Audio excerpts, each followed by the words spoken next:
Welcome to the September 2019 safety meeting. In this month, we'll review incidents from August 2019, we'll review observation card data through August 2019, and it'll be the last month that we work on our HAZCOM and Access to Medical Records training.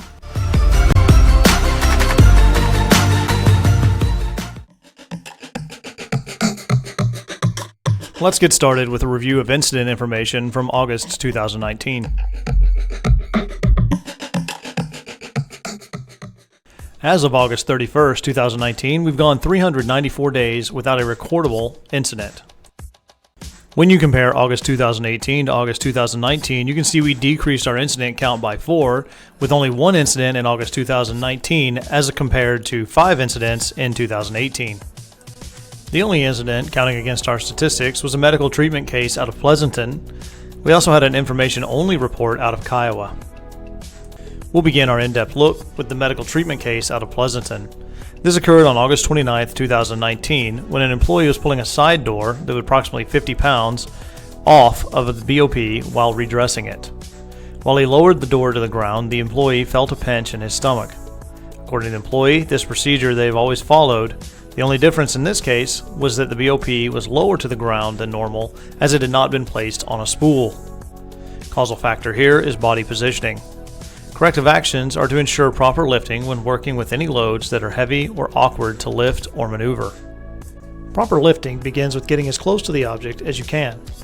You should bend at your hips and knees and get a good grip. Gloves may help improve your grip on the object. You should lift smoothly and slowly, keeping the object as close to your body as possible. Keep the load between your knees and your shoulders. Finally, once you've picked the object up, if you need to turn, keep the load as close to your body as possible. Do not twist your upper body to relocate the load. Do so by moving your feet while keeping the load stationary and close to your body. Put the load down slowly by bending your knees and keeping your back straight. The next event we'll review is an information-only report out of Kiowa occurring August 23, 2019. There were heavy thunderstorms in the area. An employee was driving a location when he saw a bright light and heard an immediate boom. The vehicle shut off except for the lights and the horn, which began honking. The employee then saw smoke coming from under the hood of the vehicle, so he exited the vehicle to pop the hood. Once out of the vehicle, the employee noticed the smoke was actually coming from the interior of the vehicle under the dashboard. At that point, the employee attempted to retrieve the fire extinguisher, which was mounted in the back seat area, but was unable to do so because the door had locked behind him when he exited the vehicle. A passerby stopped and provided a fire extinguisher. The employee broke out the glass on the driver's side door and extinguished the fire. Upon further investigation, it was discovered that the antenna of the vehicle had been struck by lightning while the employee was driving down the road. These pictures are from the event. The first shows the weather on that day. As you can see, heavy storms were all over the area the driver was operating in. Next, you can see the strike point on the vehicle as well as the antenna following the strike. The second row of pictures starts with the driver's side window that had to be broken out in order to deploy the fire extinguisher. The next shows the fire and the damage it caused to the dash and interior of the vehicle.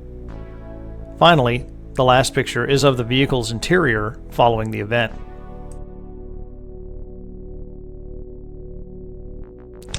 We all know thunderstorms present a number of hazards when operating a vehicle, but many people believe a vehicle cannot be struck by lightning because of the rubber tires. Actually, lightning strikes a vehicle and can produce varying degrees of damage to it. When it strikes the outer surface of the vehicle, the natural shape of the vehicle and structure of the metal frame conducts the electricity around the driver, protecting them. While we cannot predict when lightning will strike or where, we did learn some things from this event. First, we should consider the conditions of the weather, and if deemed too hazardous, we should use stop work authority to protect ourselves by standing down.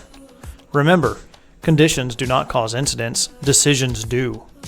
Next, the fire extinguisher placement inside the vehicle ended up being problematic. We should consider moving the fire extinguisher to the bed of the truck.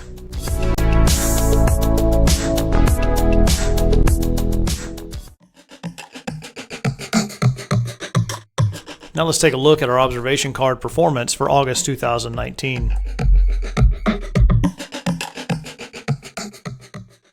In terms of sheer volume of cards submitted, August 2019 was the best month since the program began in October 2018.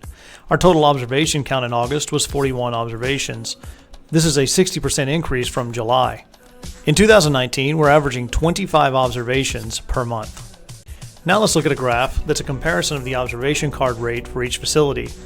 Remember, the observation card rate is the number of observations submitted per employee and is a way to normalize the data over smaller and larger yards.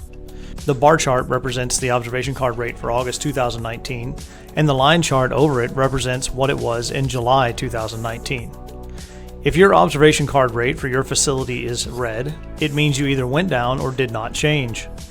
If the observation card rate is shown in green, it means you've increased your rate, or the output of observations per employee. Next is a slide that should be familiar to all of you. This is a comparison of the number of observations turned in for the month versus the number of incidents in that month. As you can see, our observations increased from 24 in July up to 41 in August. At the same time, our incidents decreased from 5 in July down to 1 in August. 30 of the 41 observations identified were unacceptable conditions or behaviors. 34% of the observations in August captured a Stop Work Authority event, which is great. This means that we are stopping the work and correcting the issue prior to an incident happening. This is an incredible job of increasing our observation card output, and as you can see, it had a direct effect on the number of incidents in the month. 30% of observations in August involved non-Wildcat employees being protected by our observation card program. So great work. We'll start a deeper analysis of the observations from August by looking at those that included Stop Work Authority. The first is an unacceptable behavior, body positioning, lifting, where an employee was observed trying to pick something up that was too heavy for one person to lift. Stop Work Authority was used by the observer, and the assistance was provided in lifting the object. Next was an unacceptable behavior, body positioning, line of fire. An employee was observed trying to enter the test bay during a test. Stop Work Authority was used and the employee was stopped from entering the test bay. A discussion was then held explaining the importance of staying clear of the test bay while testing is in progress. Next is an unacceptable behavior, body positioning, line of fire. While fishing stuck tubing, we observed a non-Wildcat employee on the floor while jarring was occurring. Stop Work Authority was used and asked everyone to clear the floor while jarring. The next observation we'll examine is an unacceptable behavior with using tools and equipment. An employee was bringing a BOP into the shop when it was observed they were going to hit the bay door with the forklift. Stop Work Authority was used and the employee was stopped before they struck the building. It was explained to the employee to be aware of their surroundings, especially overhead when entering a building. Next is an unacceptable behavior, use of PPE in multiple head locations. They observed third-party non-Wildcat employees in the shop without proper PPE on. Stop Work Authority was used and the vendor was asked to put their PPE on, which was a hard hat and safety glasses, which they complied with. The next observation is an unacceptable condition with our procedures and standards being unknown. A shop hand could not figure out how to unload a 10K BOP and distribute the weight properly. Stop Work Authority was used and the shop hand found the shop foreman to ask for help. The shop foreman explained how to properly unload the BOP and then unloaded it for the shop hand. This is a great example of the shop hand stopping themselves and finding the answer rather than creating a hazard. Next is an unacceptable behavior with the use of PPE, in this case eye protection. A shop hand was observed with an airbrush cleaning connections without safety glasses or a face shield. Stop Work Authority was used and the shop hand was asked to put on safety glasses and the face shield as required by Wildcat Oil Tools. Again, when working in environments where you could have flying liquids or materials, you should wear a face shield along with your safety glasses. The next observation was an unacceptable behavior with the use of PPE, specifically that which protects the head. Multiple Wildcat employees were observed not wearing hard hats in the shop. Stop Work Authority was used and they were asked to put their hard hats on.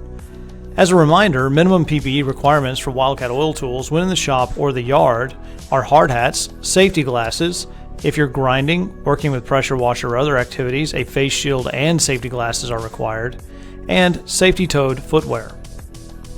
Next is an unacceptable behavior, use of PPE, specifically eye protection. A non-Wildcat employee was observed on location making up iron without safety glasses on. Stop Work Authority was used and they were reminded to put their safety glasses on, which they complied with. Continuing with Stop Work Authority observations, we have an unacceptable behavior with the use of PPE, specifically fall protection. 2 non-Wildcat employees were observed in a man basket cutting tubing without proper fall protection on. Stop Work Authority was used, and they were asked to put their fall protection on, which they complied with. Next is an unacceptable behavior with the use of PPE, specifically that which protects the head. Non-Wildcat employee was in the shop without proper PPE on. Stop Work Authority was used, and the third party was informed of Wildcat's PPE policy, and they were asked to comply with it. Next, we have an unacceptable behavior where procedures and standards were not followed. A winch truck driver was observed backing at a high rate of speed while loading a mud pit. Stop Work Authority was used, and the driver was coached on the importance of not speeding in the yard. Next is an unacceptable behavior, the use of PPE, head protection, where a non-Wildcat employee was in the shop without proper PPE on. Again, they were informed of the PPE policy and asked to comply with it. Now we'll look at some other key observations from August 2019. We'll begin with an unacceptable condition where procedures and standards were not followed. The forks on the forklift were left approximately 3 to 4 inches off the ground while the forklift was unattended. The corrective action here is to ensure that anytime the forklift is unattended, the forks are placed on the ground. This way, it eliminates a tripping hazard. Next is an unacceptable condition where the tools and equipment being used were in poor condition. The filters in the paint booth were observed needing to be replaced. The corrective action here is that the filters were replaced. If you have a paint booth in your facility, you should look at it and determine an appropriate schedule for changing the filters. The next observation was an unacceptable condition with the use of tools and equipment. The forks on the forklift had been extended too far when picking up a 10K BOP. Corrective action here is to only extend the forklift as far as necessary to pick up the load. If they are extended too far, figure out a way to get closer to the load. Next is an unacceptable condition where procedures and standards were not followed. A propane tank was observed stored next to an oxygen cylinder. Corrective action here is that any fuel gas cylinder must be stored a minimum of 20 feet from oxygen cylinders or tanks. Next, we have an improvement suggestion on working conditions specifically to the building and structure. There's a red line observed on the shop floor near electrical panel, and it was faded. The corrective action was to repaint the red line and consider painting the area in front of the electrical panel solid red, which, as you can see from the picture, was done. Then the red area was outlined in yellow, showing that the area was to remain clear. The next observation is an unacceptable condition where procedures and standards were not followed. An employee was observed operating the forklift without their seatbelt on. The corrective action here is to always wear the seatbelt when operating the forklift. If you find the forklift does not have a seatbelt or the seatbelt is in disrepair, you should install or replace it immediately, as this is a safety critical item. Next is an improvement suggestion on health involving contact with the skin of a chemical.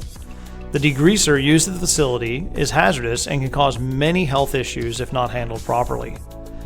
The corrective action here is that the degreaser was not consistent with other facilities using non-hazardous options. Specifically, the F24 degreaser option should be explored if your facility is not already using it. The next observation is an unacceptable condition with the condition of tools and equipment being in disrepair. There were several chemical drums observed on a soap trailer without labels or with labels which could not be read. The corrective action here is that these are vendor supplied drums, so we are to get with the vendor and ask to replace the labels. If possible, you could also ask the vendor to provide extra labels to keep at the facility so they can be changed by facility personnel should they find them missing or in disrepair. Next is an unacceptable condition that is quality related, having to do with a test run. It was discovered that a 24-hour chart was being used for 60-minute tests. Corrective action here is to change out the chart for the proper time period being tested. The final two observations that we will review begin with an unacceptable condition in the selection of tools and equipment. It was observed that BOPs are labeled incorrectly with improper RAM sizes. The corrective action here is to ensure that the BOP gets labeled correctly. Also, we could consider using a stencil to make the labeling look more professional. And finally, an unacceptable behavior, a body position in line of fire, where a non-Wildcat employee opened a valve to the plug catcher without checking the area around them, and it hit the water truck. Corrective action here is to ensure personnel are clear of high pressure lines and check the area prior to bleeding off or opening any valves.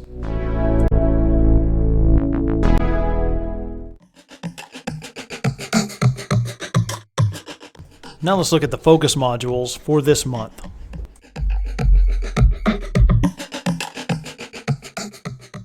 For the last 3 months, we've worked on trying to get HazCom and access to medical records completed in the Wildcat University training portal.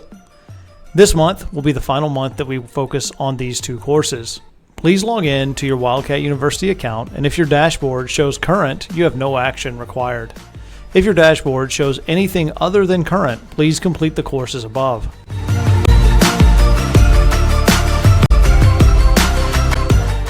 This concludes the safety meeting material for September 2019.